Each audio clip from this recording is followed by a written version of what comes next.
we don't need any introductions. Jamil Damji needs no introductions. Keegley, Astro flipping, on an unnamed, I think signed. I don't know if he's signed or not. We're not going to divulge any of that, but we think he's going to be on a TV show. Can we say that? Yeah, I can say that. Yeah. Okay. We think he's going to be on a TV show for potentially like multiple seasons.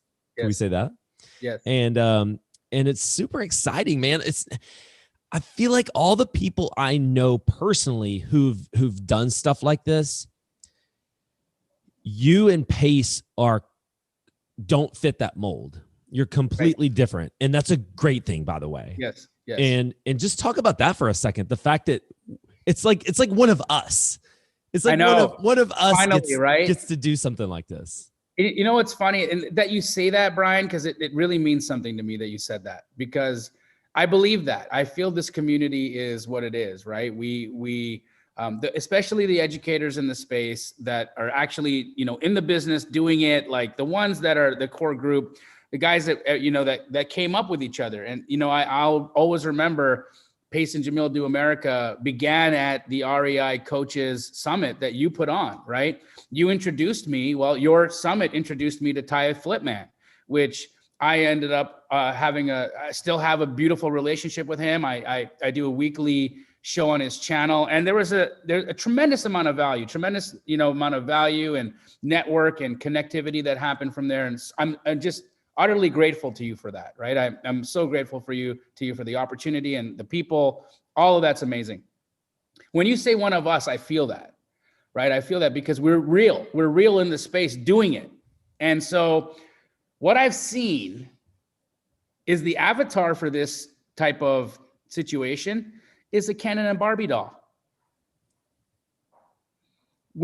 And we don't really know. We've never heard of them, right? And when you're moving and shaking on the ground, on the streets, on the front lines, doing the business in the trenches, doing deals, you either are known or you're not, right? You're either doing it or you're not. Mm-hmm. And we keep seeing these avatars of these folks that no one has ever heard of. And then all of a sudden they're elevated to this situation. And you're like, were you actors in a role, or are you actual practitioners showing reality? Yeah. Well, so I guess I don't want to name names, but I do know personally, but not until after the fact, by the way. But I do know personally three individuals who have done shows, and I know they're all the real deal. I do know they're all the real deal. Awesome. But I also know this. I'll say this. I think this is pretty easy. I think Than Merrill was probably the first one that did all this. Don't you think? At least one of the first ones.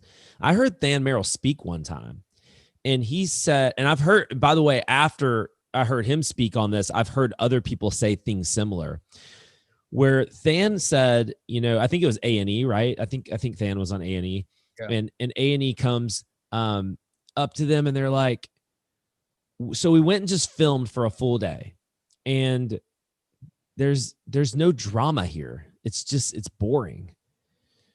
And Kent and Than's just like, yeah. He's like, well, we need drama. We need something to happen. And Than is up on stage, and he's telling the story, and he's like, well, I created the systems and the processes to where we don't have drama. We don't want drama. We want things to go smooth.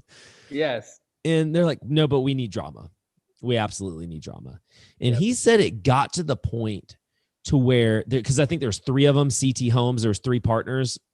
It got to the point to where they'd call them and say, hey, we're coming into town. We'll be in town for a week to shoot. We need one of you guys to meet us out here. And they would sit there and draw straws. Like, I don't want to do it. I don't want to do it. I don't want to do it. None of them wanted to do it anymore because it's like, it's so fake and it's so phony, and it made them sick. But it was also, they knew that it was exposure. They knew that it wasn't really about the money itself, because I don't think they were getting paid that much, but it was about the exposure and about what it would do for you. And so they recognized they needed it and wanted it, but they hated it. Yeah. And I don't know what you can tell and what you can't tell about Well, I what it can is. say that from what we had in terms of just communication was that right off the hop, we said, we're not doing anything that's not real, right? And there's agreement there, right? And so there's that. But I mean, we do have drama. I can say that my business has drama because we're wholesalers that also fix and flip, and there's a lot of drama in wholesale. But you have drama that they're going to capture on camera. Yeah. It's not like there's no drama here. We need you to manufacture drama. That's right. And I can say that wholeheartedly that there will be no manufacturing of drama. We're dramatic people. So there's going to be fun things. I'm constantly chasing, I'll give you a circumstance, right? Like I fix and flip. Keegley fixes and flips. Yet I compete against my buyers for deals. I do. Because if we're going to run an operation where people are actually going to trust us to deliver them good product, I have to let my buyers see every deal. And the way that it's set up at our company is I don't even get to pull the deal or yank the deal if it's a good deal before my buyers have an opportunity to, because my acquisitions team, they're incentivized. They actually make more money when an outside buyer buys it. Yeah. Right. And so they want the competition. My team is set up in such a way where I actually have to compete against my buyers for deals. And that turns into a lot of fun because we're racing around town, and we're trying to beat a buyer to a deal. I'm controlling the deal, yet I'm still racing to a house to see if I want to actually, take it down versus letting another buyer take it. So there's lots of fun. And, we'll have a good time. Plus Pace and I, we love making fools of ourselves. So that'll all work. So you guys do run you're not business partners. You run completely different businesses. Right. And I don't know how much, again, don't talk about what you can't talk about, but how is that going to work? How's that dynamic work? It's two completely different businesses. Yeah. So we do deals together, right? So we flip houses as a team. Okay. No, I didn't know that. Yeah, we'll either compete on a deal. Sometimes rather than compete on a deal, we'll just buy it together and flip it. So it's that. Yeah. There'll be elements, I'm sure, of competitiveness in there, but it's always that. It's competing or collaborating. One of the two is happening. Something's happening. Something's happening.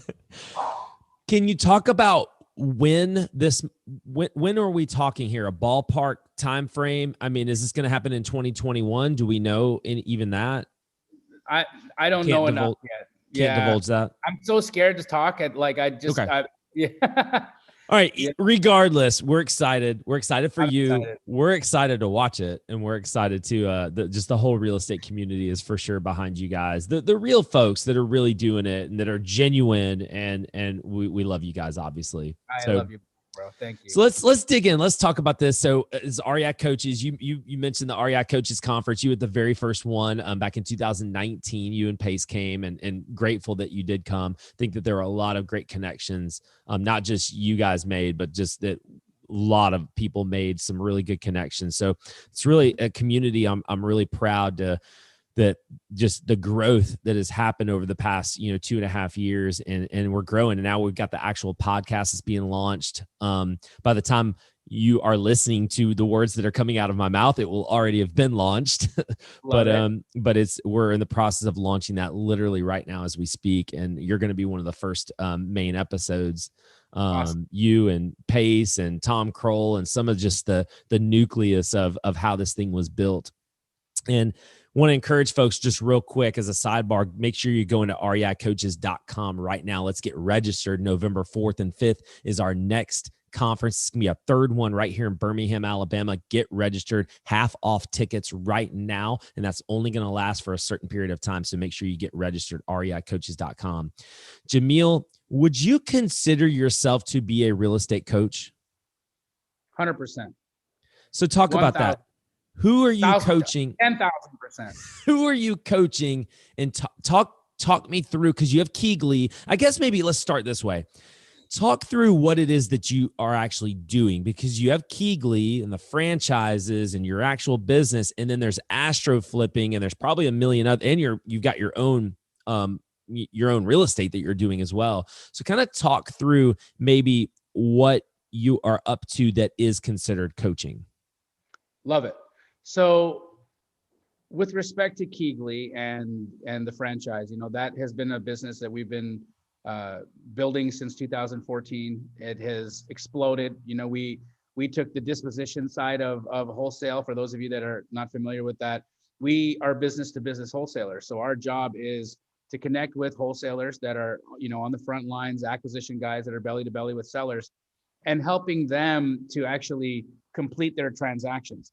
We noticed that there was definitely a vacuum in the space of being able to complete on deals. And the reason why wholesaling has had such a tumultuous, I guess, reputation in the space of real estate is that there's a lot of canceled deals out there. There's a lot of broken promises. There's a lot of sellers left in the lurch. And because it's the entry level point of real estate, what ends up happening is that entry level point, there's always an influx of folks, and they don't tend to know what they're doing a lot of the times. And because they don't know what they're doing, they're making promises that they're not able to keep. And that's terrible, right? That's terrible. It's terrible for the industry. It's terrible for the reputation. It's terrible for everybody, the consumer, everyone. And so what we did at Keegley is we recognized the vacuum existed, and we actually are bringing the buyer to the table for those opportunities. And so we match buyer and seller together. We're basically a wholesale exchange, wholesale property exchange. We aggregate the best deals in any geographical area and then give investors one-stop shop to where they can find their deal. They know we're making a small fee, but that's it. We do make a small fee for ease, right? And as you know, if you've ever bought from wholesalers, if you're trying and if you're in the rehab space, just knowing where the deals are and checking your email and knowing, who's in real control of the deal. And you'll see the same deal come out at $100,000 and then it'll get sent out at $300,000. And you're like, what's going on here? Who's who and what does it all mean? So we're really, really trying to remove that from the equation by curating, aggregating, and really putting forth the best opportunities for investors to buy. With that said, the franchises, because we began in Phoenix, the model was very successful. It's been very successful. It continues to be very successful. Our corporate store last month did near $800,000 in gross revenue. So we're moving and shaking, and it's great. But in addition to that, the franchises are literally our business model in other markets. And we started franchises in July of 2020, which was a tough time with COVID and whatnot. But we were pleasantly surprised at the reception. Right out the gate, between July to December 31st of 2020, we sold 30 franchises for that segment of the year. And then coming into 2021, we got a large commitment from a private equity company to come in and take 150 franchise units for the 2021 calendar year. So hold on real quick, Jamil. When you say franchises, you're talking about individual territories, right? Correct. Jeez. Yeah. So we'll by the end of 2021, we'll be in 180 different markets. And one private equity fund, is that what you said? One private equity came in and took 150 of them. Yes. They looked at their marketing costs, at what it costs for them to do acquisitions, because they're buyers, right? As you guys all know, there's a lot of private equity in the market, a ton of private equity in the market. And because of COVID, a lot of that private equity, which was sitting in commercial and multifamily real estate, exited commercial and multifamily and is continuing to double down on single family. And so we have so much private equity, so many institutional buyers in the marketplace right now that the average homeowner can't buy a house. Right? You see the inventory levels. Why is that? Did we make more Americans? No, that's not what happened. That's not what happened. What happened is private equity entered the marketplace. We have an artificial propping of the real estate market. And until they leave, that is what we're going to continue to experience. And they're not leaving. They're not leaving. What's it going to take for them to leave? I think, look, it's funny, right? Because I don't want to segue too far off of what we were talking about. Right, but this is interesting. It's interesting because, we see that the real estate market takes on wave function, right? If you look at it, it's cyclical. It's wave function. It's up, it's down, it's up, it's down, and that is what we've seen over and over again, over decades, over generations. We've seen that real estate has wave function. What you require for wave function is natural conditions. You need natural conditions for natural market cycles to occur.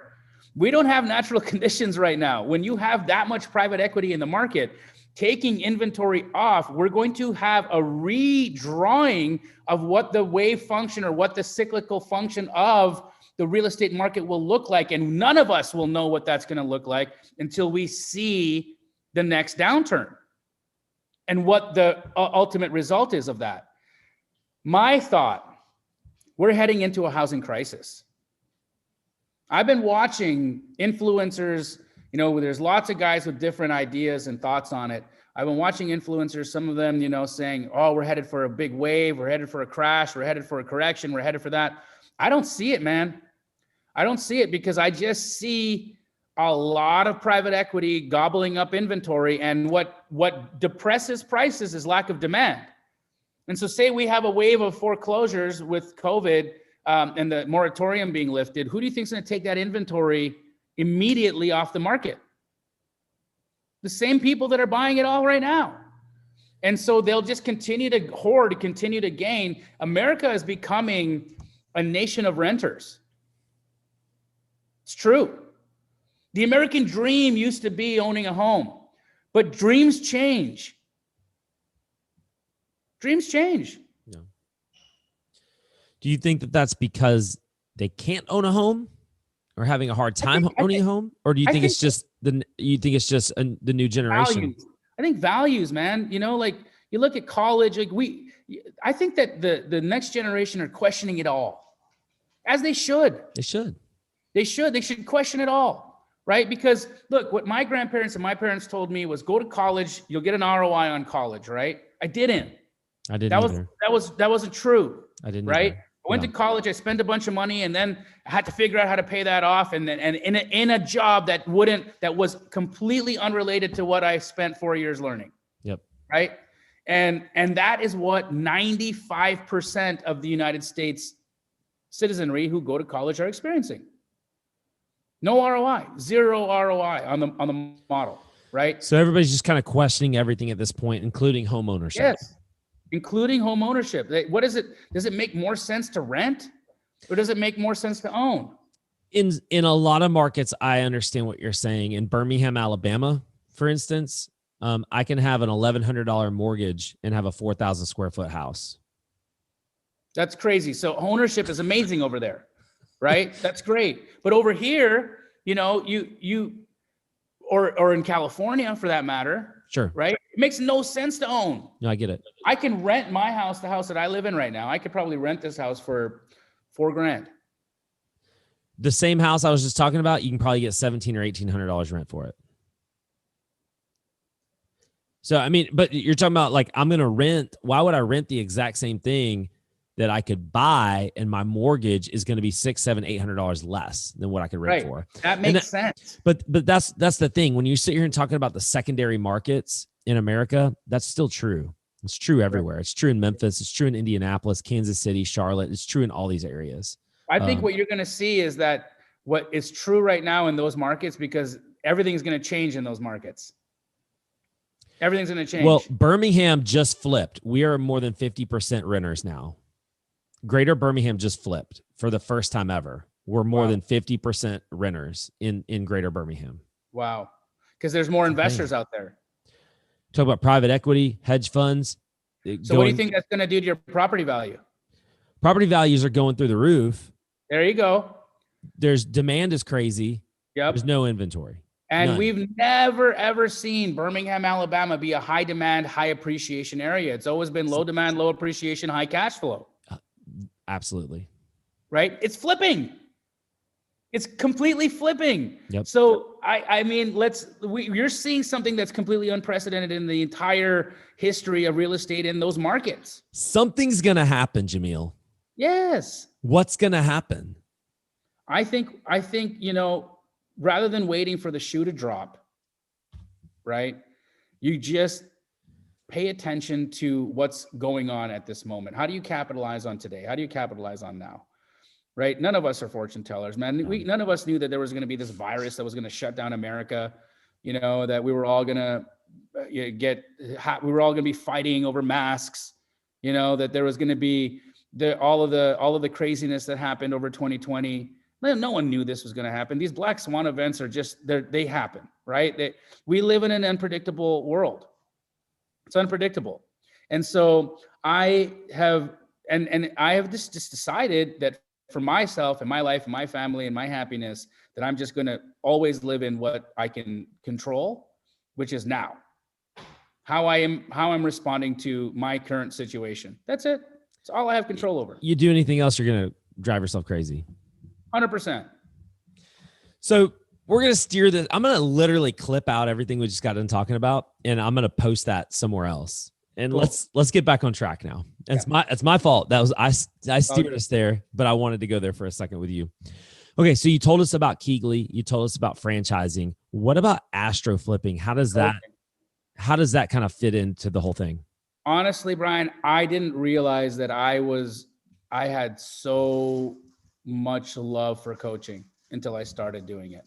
I really did, because I didn't have that in my heart to start. Like, I wasn't like, I want to be a coach. I want to do this. I want to mentor people. I want to teach people how to do it. I really didn't have that in my head. I was always a wholesaler, just the person who did it. I've been doing it since 2002. I self-taught, right? So for me, this is what I know. And sharing it wasn't a part of my journey at the time. It wasn't even in my sphere of things to do. Brent Daniels, honestly, is the reason why I'm a coach. He spoke to me and said, Jamil, you truly have a gift. You have something that people need to learn, and your way of doing business is important, and it's necessary, and it's good for the industry. And if you don't share it, you're being irresponsible. And I understand that you don't need it because you make plenty of money doing what you do. And this isn't about money. At this point, it's about impact. What impact are you having on people? How are you affecting people's lives? Are you helping anybody change their financial situations? Are you helping people at all? I mean, yeah, you're fine. You're helping wholesalers, you're helping buyers, but really, is there any impact? And I took that and I really took it to heart. And so with astro flipping, it was a new venture for me. Was I going to like this? Am I going to enjoy it? Are people going to bother me? Is this going to turn into a weird thing where I resent it? And I think it's just too much, but it was the exact opposite, man. When I get to see, and astro flipping is the coaching program that essentially is giving away the business model for Keighley, like what exactly we do on a day-to-day basis to generate leads, to sell deals, to find buyers, to what our systems are, the whole thing, right? From culture all the way to the end of the day. And so that's what the astro flipping program is, and who better to teach it but the person who's lived it.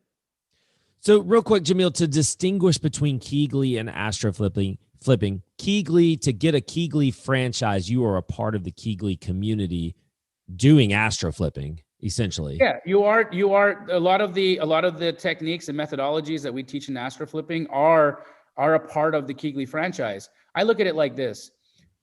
To give you a really clear and succinct metaphor or analogy, I say that astro flipping is the blueprint. A franchise is the built house. So are you with me, Jamil? Okay, Yep. you got so still, I thought you froze. Oh. So astro flipping is something I can do on my own. Correct. Keighley is something I'm going to be a part of the actual team at Keighley, but astro flipping is a program I can go through to do the Keighley model on my own. Exactly. And a Keighley franchise is you're running a Keighley store in your market. Is someone doing Birmingham, by the way? Who's doing Birmingham? We do have a Birmingham, but I personally, okay, I'm a little bit. Yeah, I'm a little bit. That's a good thing, right? Yeah. So this is what I want to do, Jamil, if you're okay with it. I want to talk more about astro flipping and talk more about the coaching program. And you mentioned something a second ago about am I going to like this? Is this for me? And is that why in the beginning, because you have business partners, is that why in the beginning, when I first started seeing all these Facebook ads, I just saw Josiah and I didn't see you. I didn't see anyone else. I just saw him. Yeah. You just saw him. And he also had come from that space, having, come through the trenches with Cody Sperber. Mm-hmm. They had a relationship for many years, and Josiah learned a lot from him. And so I think he had an understanding of what the whole coaching space was and what that was and the things that he would do different than Cody and what that would look like. And so I think for him, he wanted to scratch that itch, at least in the beginning. And I really wasn't super interested in being Facebook ads. And I was watching the ads and I was reading the comments that people were writing him, and they're mean, right? People are really mean. And I just didn't think that was something that I was really interested in. I didn't want to have that kind of attention on me where people would say things about me or my family that weren't true, right. And I just saw some real nastiness that really, really made me feel like this isn't for me. But I was able to throw that on its head.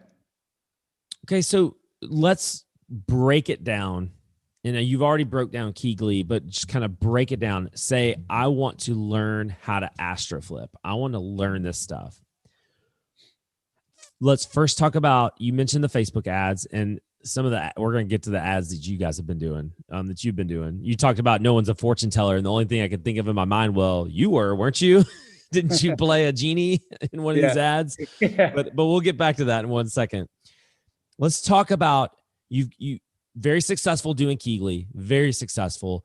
Let's teach people, show people how to do this model. Let's teach people this. And that's what astroflipping became in the beginning. I think way before you started doing the franchises, if I'm correct. Yeah. So you've got this coaching program. Was it Josiah, your business partner, who kind of came up with the coaching program to begin with and came up with all like how it is broken down? Or did you guys do that together? Take me back to the origin story of how astroflipping came to be. So the origin story was essentially Josiah and I sitting down and really just creating the skeleton of what the business looked like, right? And a lot of the structure of how a course should be done at the highest level, I didn't understand. And so 100%, I'd say Josiah was definitely driving the ship there, and was, primarily the key individual in making sure that it was a really, really well-developed, highly thought out and extremely comprehensive program and curriculum. At the same time, because I'm the individual that was on the front lines, in the streets, doing the deals, having the conversations, making the relationships, there was just so much of me that needed to be put into that, because Josiah was back end, he was systems, he was leadership, he was driving the ship, not a frontline general, right? Where that's really has always been my forte, is being in. I still do deals, I'm as being the brand guy, being the genie, being all that. I'm still doing 10 or 15 deals myself in Keegly a month. Just myself. I can't help myself. I'm a deal junkie. I love it. I love the rush, right? So there was him and I sitting down and really putting that curriculum together. But him mainly understanding what it needed to be for it to be world-class, right? And it is world-class. It's world-class information. And so the early stages was that the marketing, he had actually connected with a very well-connected individual in the space of internet marketing. And that person had launched some very, very popular, very successful brands. And so together they went out and launched astroflipping. And I took the role of helping on the sales. And so I was actually helping develop the sales funnel and not the funnel, but the sales calls, the sales team.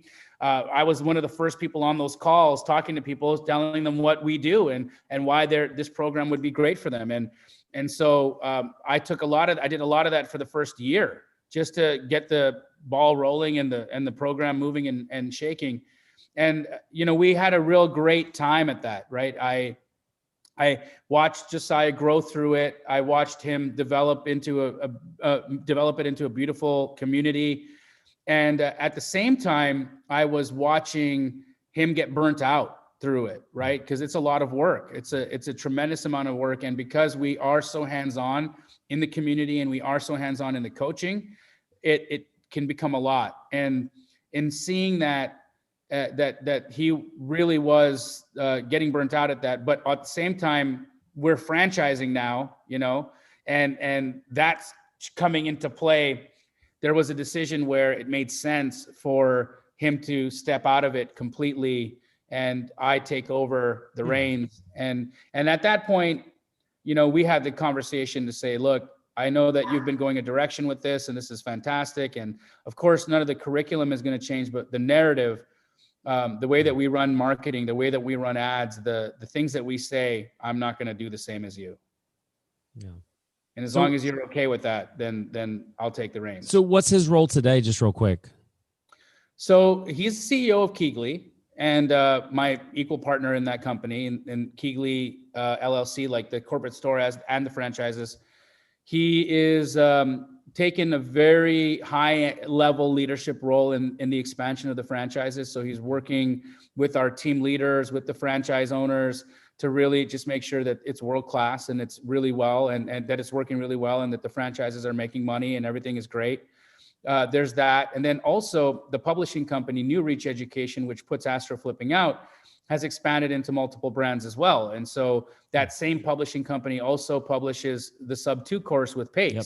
We talked about that. And a number of other very high level brands as well. So Josiah is an amazing guy. I mean, he's taken the role of CEO and worn that hat like it was tailored for him. It's awesome. Yeah. So you are you're now the face of Astro Flipping. Correct. Can you give me, Jamil, just a real kind of high level overview of it's a course?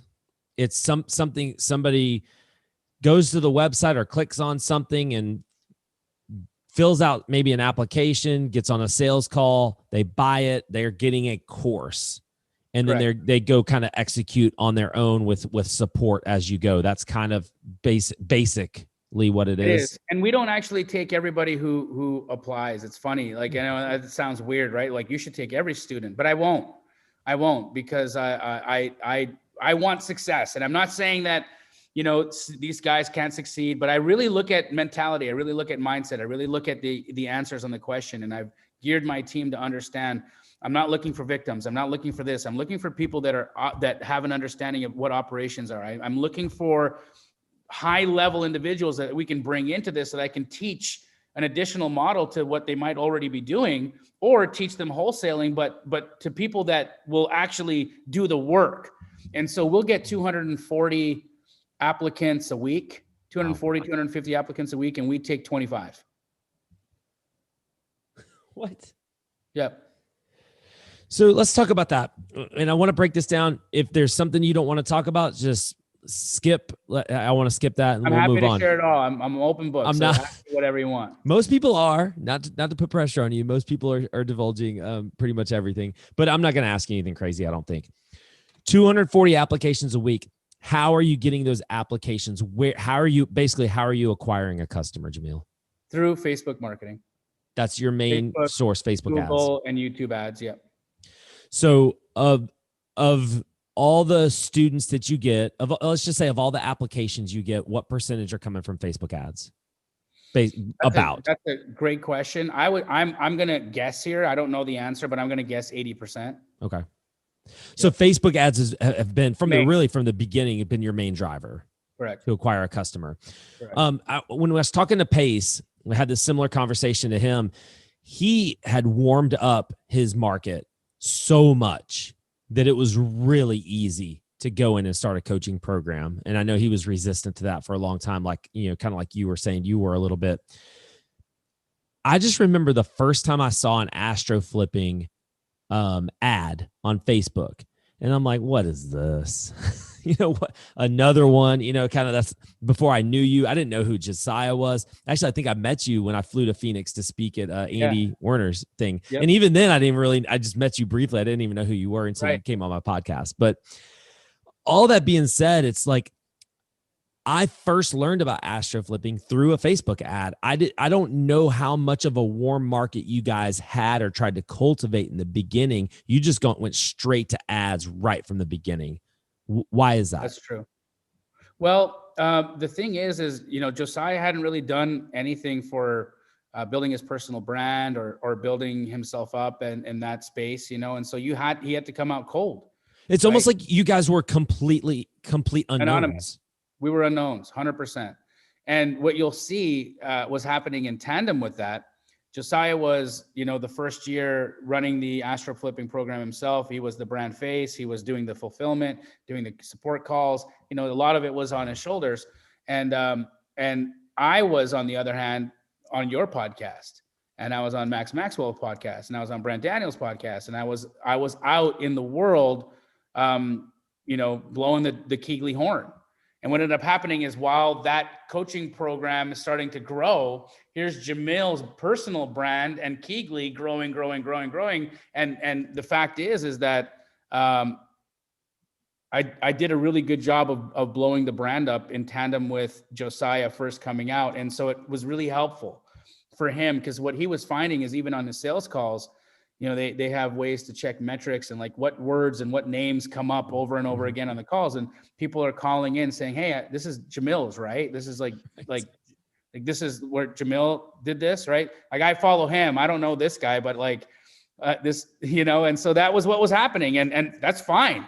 But, and even from that stance, what I admire so much about Josiah is that he could see that and then made a shift, right? Said, look, they're here for you, brother. We gotta do this. Yeah. It was almost more of a business decision than anything. It was a smart business decision to make. Hell of a one.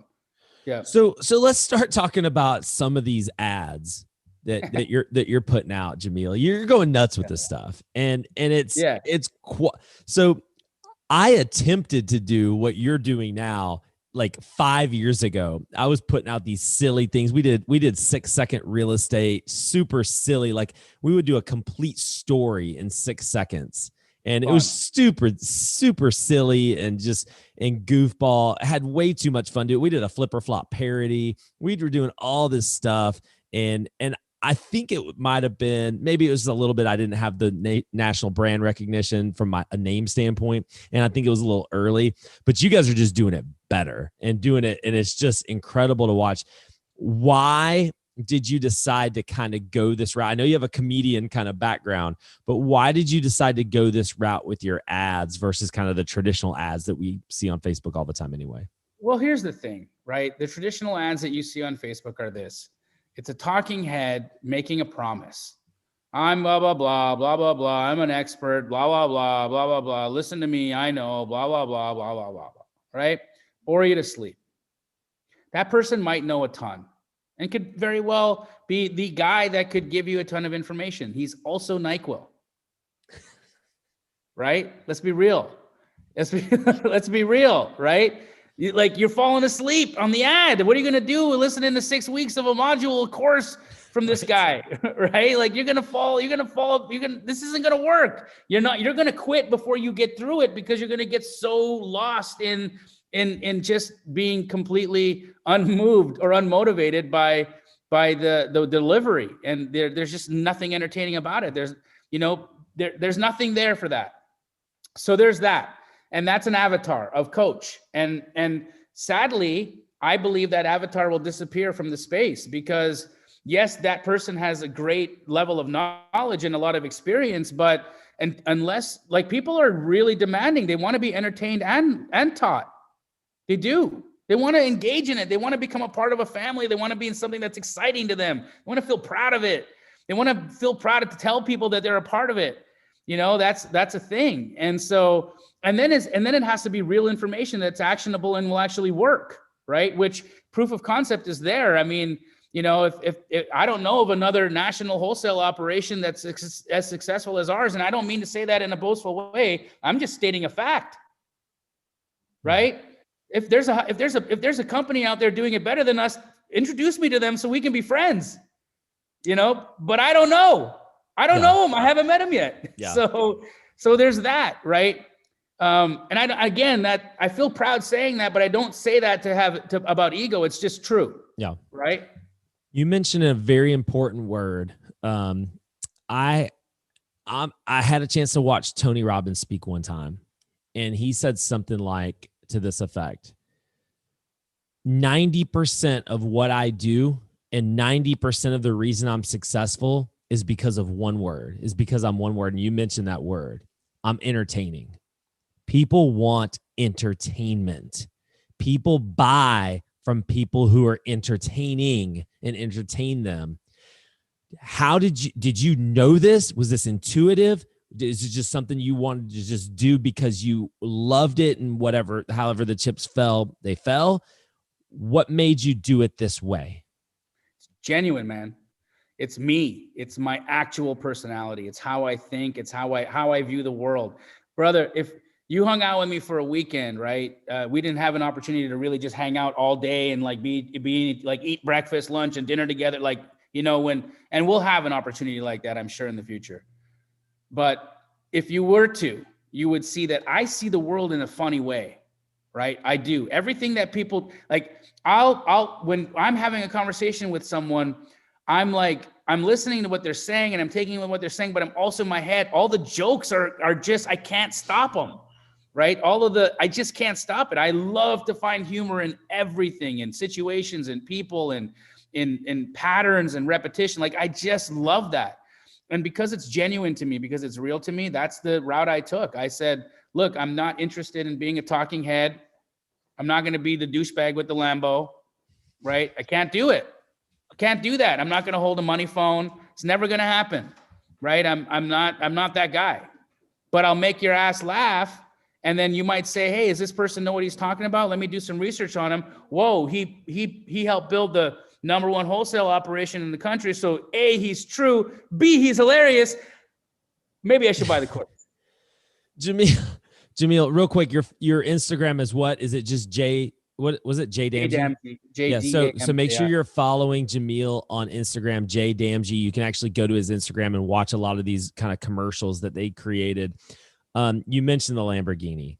I mean, some of the stuff that you're putting out there is just obviously trolling of the traditional way that we've seen people advertise their coaching programs. Why'd you take it that far? Just curious. Because truly, what are they going to say to me? What are they going to say to me?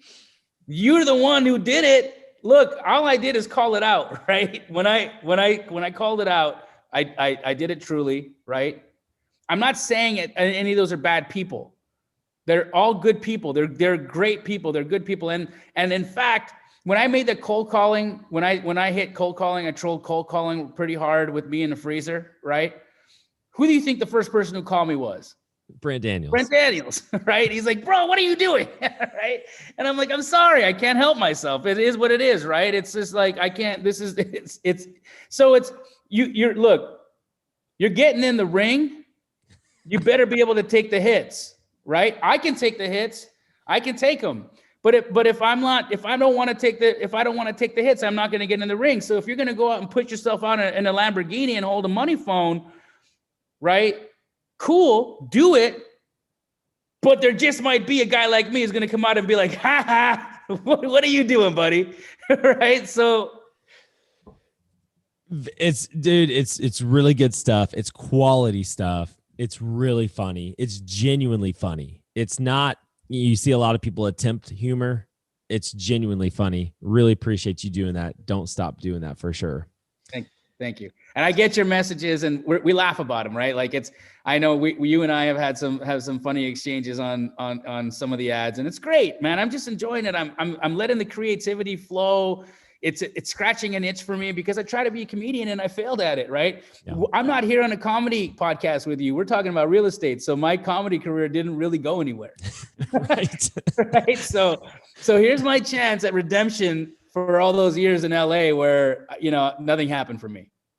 Jamil, let's kind of tie this back together with coaching. You mentioned kind of Josiah kind of headed in the beginning, building the community up, taking a lot of support calls and things like that. Talk about community in general. When you start sitting here doing what you guys are doing, putting out the content that you're putting out, it really does bring people together, especially folks who are already bought in.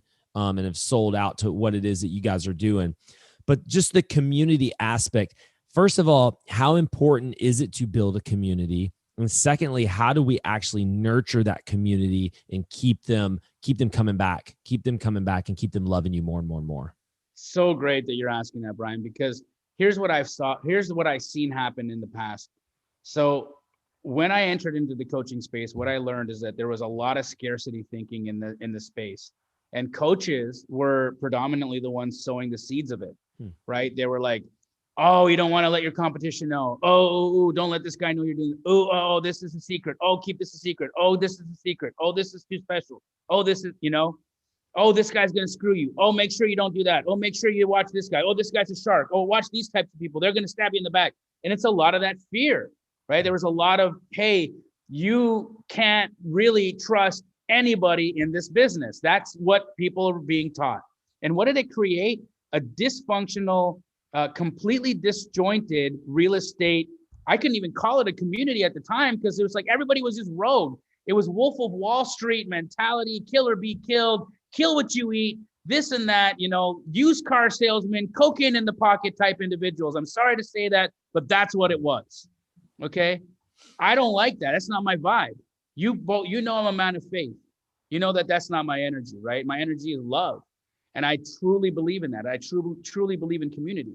And I truly don't want that vibe of entrepreneurship. We don't need to not sleep. We don't need to stab our brother in the back to get ahead. We don't need to be so protective of our information that I'm going to hold everything to my chest so that this person is out here starving. That's not going to elevate anybody, right? And so when I and Pace took the other route to say, look, why don't we flip it on its head since we're doing this all different? Why don't we flip the whole community aspect on its head and do what you and I did? Pace, what's funny is the example we lived, right? Pace is my biggest competitor, reaches out to me on Instagram and says, I need help, right? What do? Help. Selflessly. In the beginning, to my detriment, I started seeing some of my deals were disappearing, going to him. I remember having this conversation with my wife saying, it's funny. Pace and I are getting real close and, I'm teaching him a lot. Now, all of a sudden I'm seeing that some of my deals are disappearing. They're going to him. So I don't know how to feel about that. And she said, well, you gotta do what you really believe in. Do you really believe that if you continue to give and if you continue to share and you continue to pour into people, that it will come back to you in ways that are highly more beneficial and way more multiplying than, because that's what you say, is this what you can live? And I chose to transcend that immediate fear, the immediate, subconscious, hey, stop it, protect yourself, don't give too much anymore. It's starting to cut into your bottom line, push them away. Instead, I just brought him closer, right? And he did me. Now, through that, we decided to really bring that and take it to the next level, which is where Pace and Jamil Do America came from.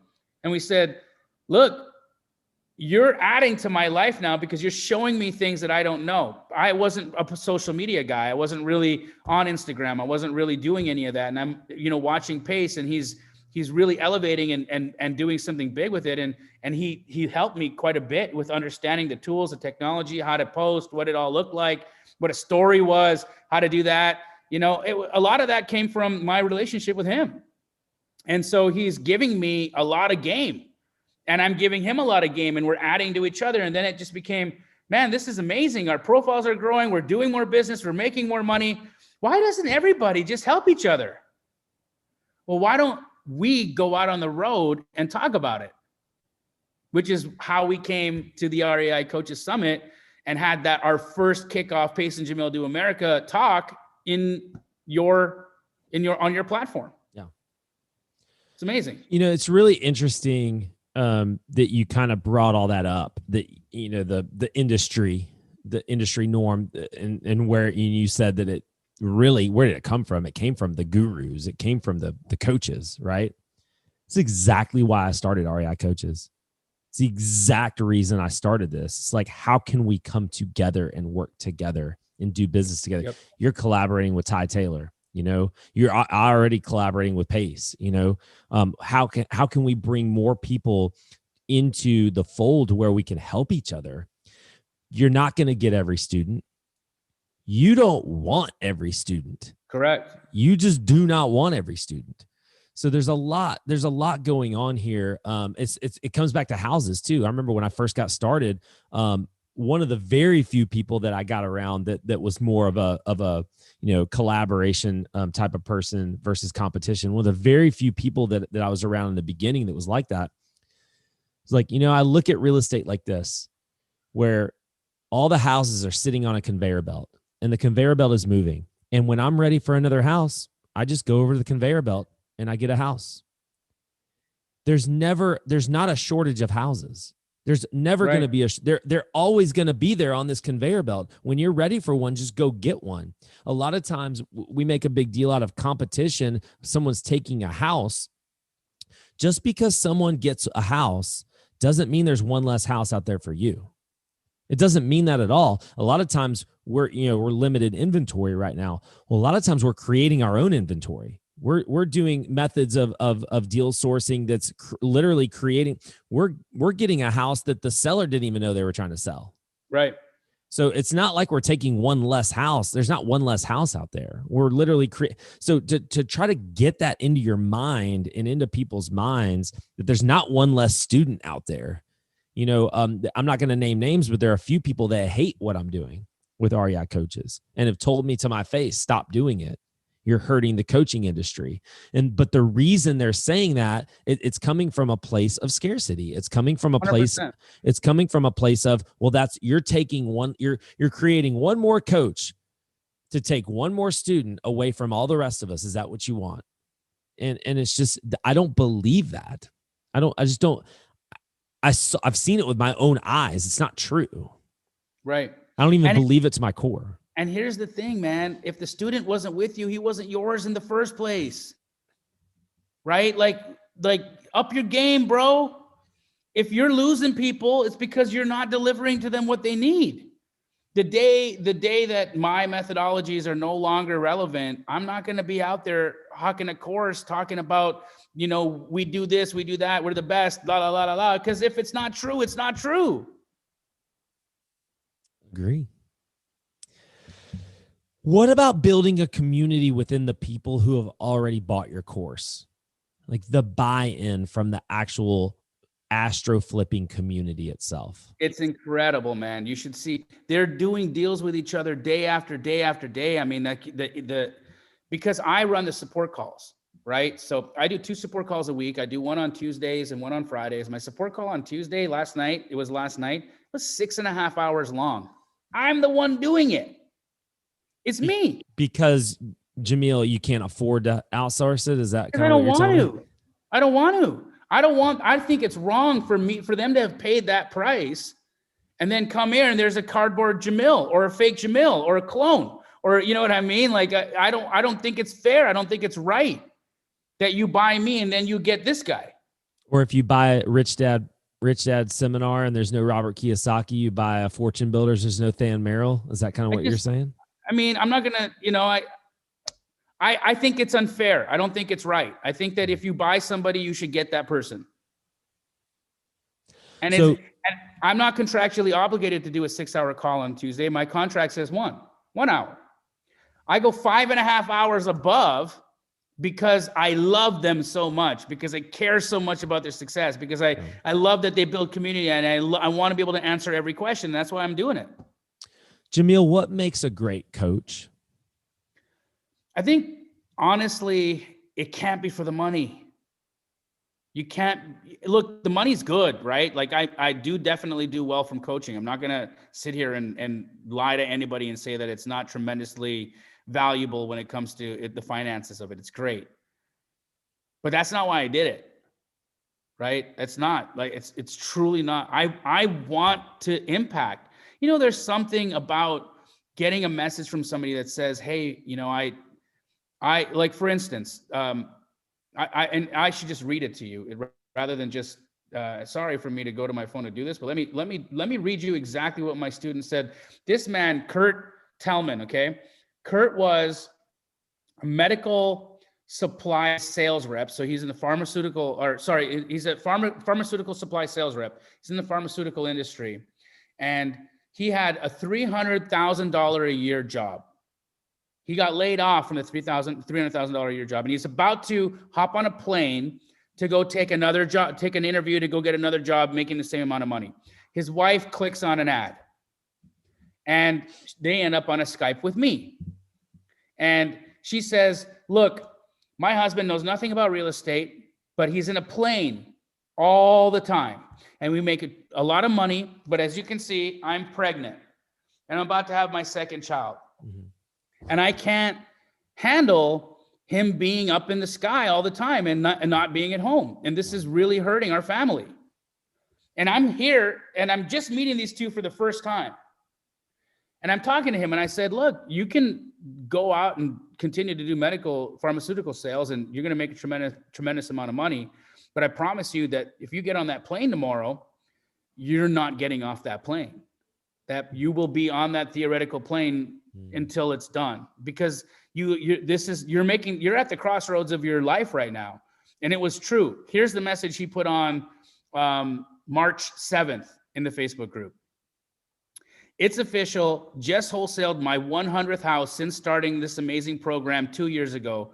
I can contribute all of my success to the program, God and my amazing wife. Stick with it and your future self will thank you. This man actually posts this in the community. Like, you know what I mean? He's got a whole new life. He's got a whole new life. And I got to be a part of that.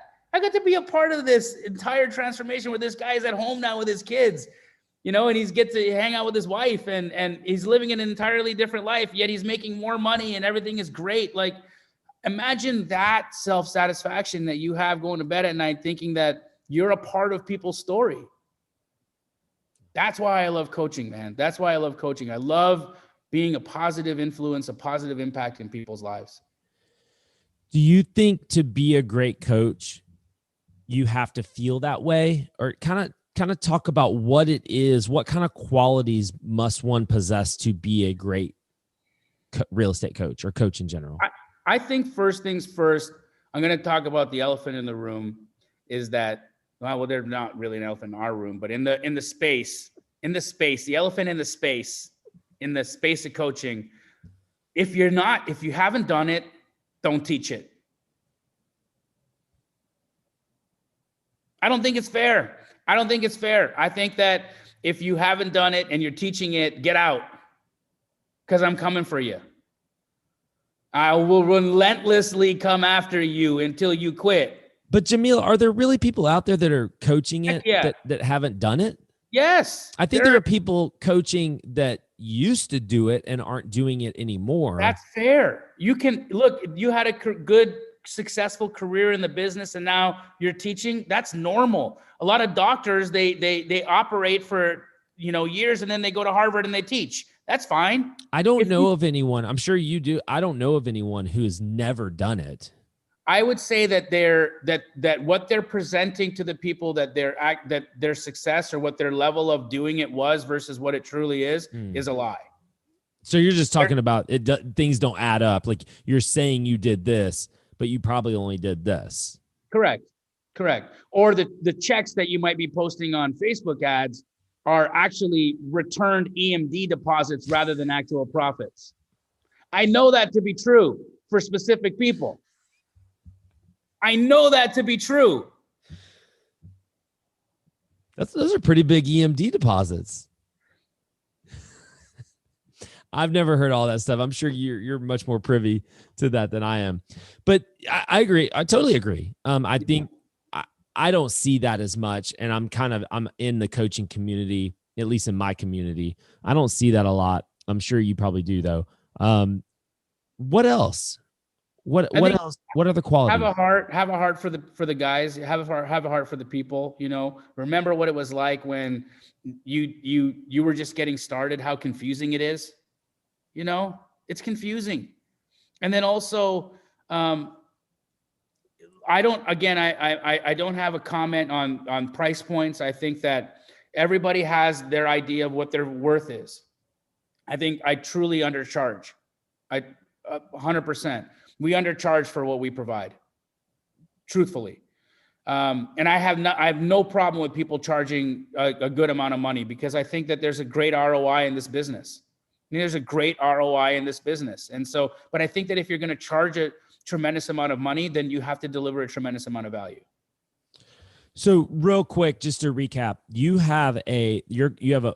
charge a one-time fee for your actual program. Is Correct. do you have any add-ons? Do you have any masterminds or anything? You don't do we just started a mastermind. So we do have a mastermind that is an addition. It's just it's like more immersive. You're not going to learn anything different from the mastermind than what you get in the program, but it's going to be an immersive experience. Yeah. Is there any plans to take astro flipping maybe to the next level to create, I don't even know what it would be, but just kind of like a next level, like some sort of add-on, something are people asking for extra things? They're asking for extras, and I don't know what the future holds, right? I guess it depends on where the brand goes, in the next 2 years, where my brand goes in the next 2 years. I think that it's all kind of open for discussion at this point. Yeah. Jamil, just let's say that there's someone who's listening to this right now and they've been a successful real estate investor.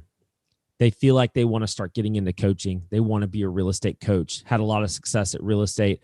I feel like it's time for me to start teaching. Where would you suggest this person starts? Honestly, first off, make sure that it's something you truly want. But if you have made that decision, you're like, yes, I've been successful. Now I want to teach. Now I want to coach it. Just start at your business. Start at your business and take inventory of like, what did you do to actually get there? And then beyond that, I've known a lot of really, really high level coaches who haven't been able to get any traction because they're not connected to the right marketers. Right. So get a real understanding of what you're going to be teaching, and then connect to the right marketers. Right. If you have a great marketing team behind you and you genuinely, and here's one more thing I want to add to that. When you do get out into the space and you do start showing yourself to people, show you. You're a beautiful human being. Whoever it is that's listening to this right now, you are a beautiful man or you're a beautiful woman. God made you perfect as you. That's who we want to meet. We want to meet you. We want to meet the real you, not the money phone you, not the Lamborghini you. We want to meet the you, the dad you, the husband, the husband you, the wife you. We want to meet you. And that's who the people are going to be spending money with. The genuine version of yourself. And if you can bring that to the table, you're going to succeed. I'd like to ask everybody, a couple of questions before we wrap up. One is, something inevitably happens with every coach in every coaching program. Somebody buys in and they don't see the success. And it's inevitable. It's going to happen to everybody, some more than others. But Jamil, what do you do? How do you feel when someone comes into your coaching program and is just not having success, can't do a deal, can't make it work? A lot of times I've found that when there's no success, there was very little action, right? That's what it is. So we've got a lot of support to reach out once they've bought. We know that you haven't been watching the program. We know Kajabi will tell on you, right? And so we know, hey, you opened up week 1, you watched 10 minutes and turned it off, went to the next video, watched 3 minutes, went to the next video, watched 2 minutes, and then you haven't been back. And now you've sent us an email saying, hey, it's not working. Okay, well, you're not working, right? That's the fact. And as a coach, you know that that's the case. Because when you do the math, 2 + 2 will always equal 4. Inputs will always give you outputs. It's inevitable. You can't be unsuccessful at doing a deal if you do the things that you need to do to get deals. writing offers, lead generation, converting those leads, and then creating opportunities and selling them, getting the check. If you're doing all those things, then there's no reason why. Then you live in like anti-gravity world. You live in a planet that doesn't make sense. The planets aren't aligning and spinning in the right way if your inputs aren't giving you outputs. It's always just a matter of that. And so when that does happen, we definitely have a support net available, and we reach out to them preemptively. We notice, you've joined, 2 weeks have come in and you haven't done anything. So we'll reach out and say, hey, we've noticed that you're not really participating. We haven't seen you on any of the coaching calls. What can we do? How can we help? We really let them understand that the onus is on them to do the work, and that we're paying attention. What ends up happening is that you'll either get people that'll just say, okay, yeah, you're right, I'm not doing it and I just don't have the time right now, or I just can't do it, or I just, I'm sorry, I just don't have the time. Can you pause me? And then we will. Or they will get serious and they'll do the work, and things will get better. And so that's truly what happens. What are some reasons, you mentioned time as being one of them. What are some reasons that people give you for, you reach out to them, they haven't started it yet. What are some reasons that you get for them not doing that? A lot of times it's support, man. What do you mean by support? Support in the family. When let's paint a picture, because look, everybody has a story. Everyone has a life, has stressors, right? We all have them. Life isn't always just rainbows and unicorns, right? It's life. You stub your toe, you get ingrown hairs, like things happen, right? And so life happens. And so you've got sometimes these situations where people will be in families where there's just not a lot of support, where, a husband is trying to do this, or a wife is trying to do this, and the spouse is saying, I'm just not down with it. I don't have your back here. I don't have your back for this. I'm sorry. I'm not supporting you. The kids aren't supporting you. And so that can be difficult. It can be difficult to break through that wall. There's other times where it's your own biology that's playing tricks on you. I mean, I studied a lot about the subconscious mind and how it's created to keep us alive and safe and small. Right? Alive, safe, and small. That's what our subconscious mind is actually there for. But we're more than creatures. We're more than biology.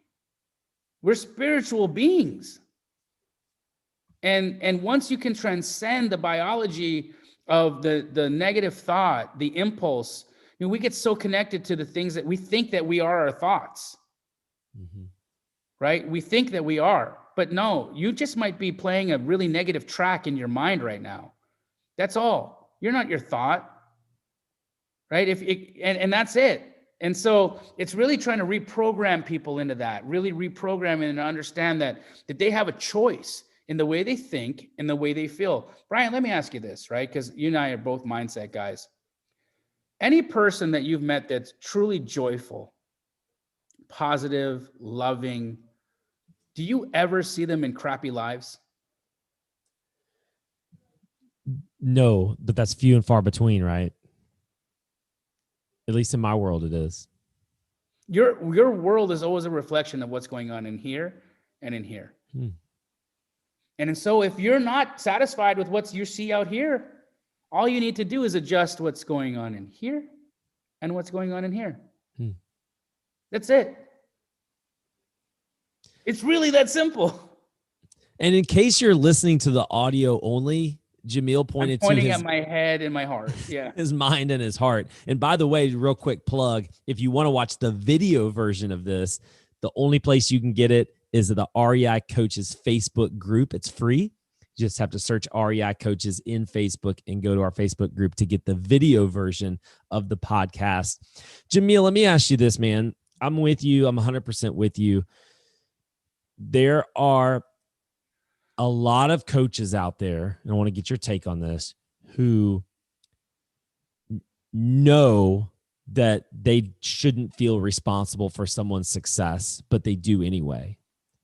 How do you battle that when someone just fails and it's on them, but they fail, they're not doing the program for whatever reason, and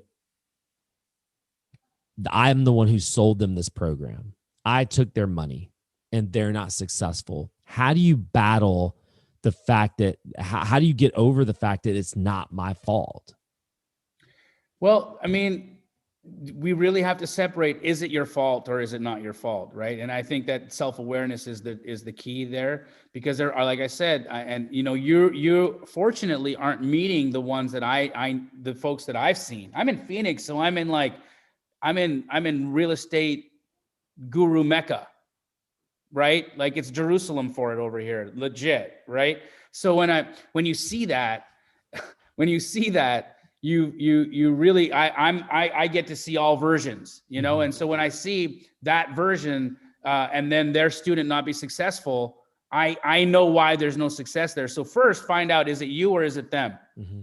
If it's them, then what did you do wrong? Right?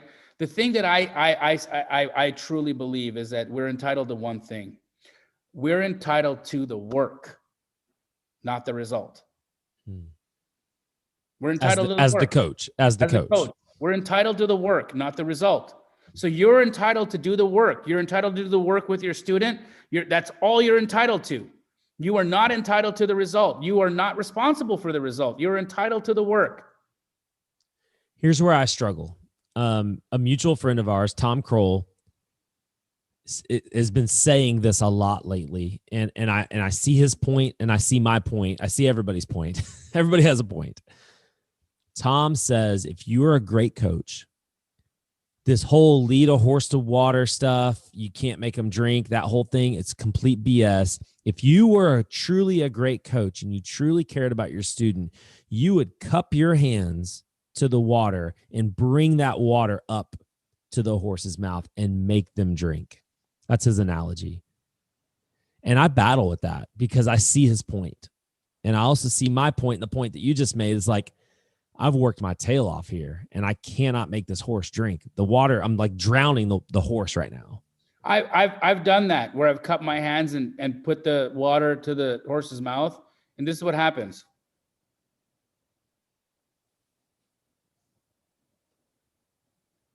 They ain't licking. They're not licking.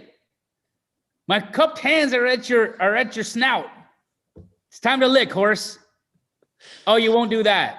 Okay. I see. Okay. What can you do? I think, look, Tom is a beautiful man. We both know that, right? He's a fantastic, amazing coach, amazing dad, amazing husband, amazing all, right? A person I aspire to be like, truly, truly love him. And Tom is the guy that would cup the hands and bring it to the mouth. But if you wanted to further ask him how many of the horses actually drank when you did that, Tom, I think the answer could be a little different. Yeah. If you really looked at it, And I'm not trying to pick on Tom with this, obviously. I do struggle with that because I care and we all care so much. Yep. And I do anything and everything to make sure my students are successful. Literally, like when I was in the heyday of coach, I don't really coach one-on-one anymore, but when I was in the heyday of coaching one-on-one, I'm literally going on appointments with my coaching students right here in my local area, wrapping up deals for them. I'm not getting paid for. I've already got paid just to be the coach. I'm going out there and negotiating for them so they can see it in action. There's no more hands up to the face than that right there. Like literally doing the work for them, just to make sure that they're successful. Cause we all care. I just wanted to get your take on that, Jamil. I appreciate you. I think one more thing to add to that is that that's still a very like island type of MO, right?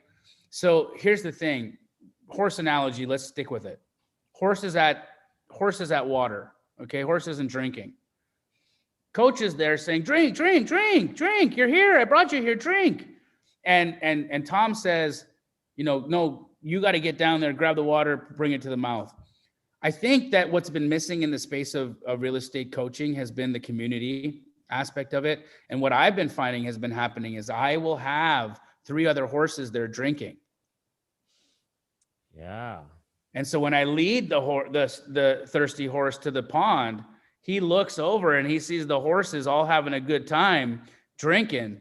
I don't even need to do it now. I don't know what's in that water either. Yeah.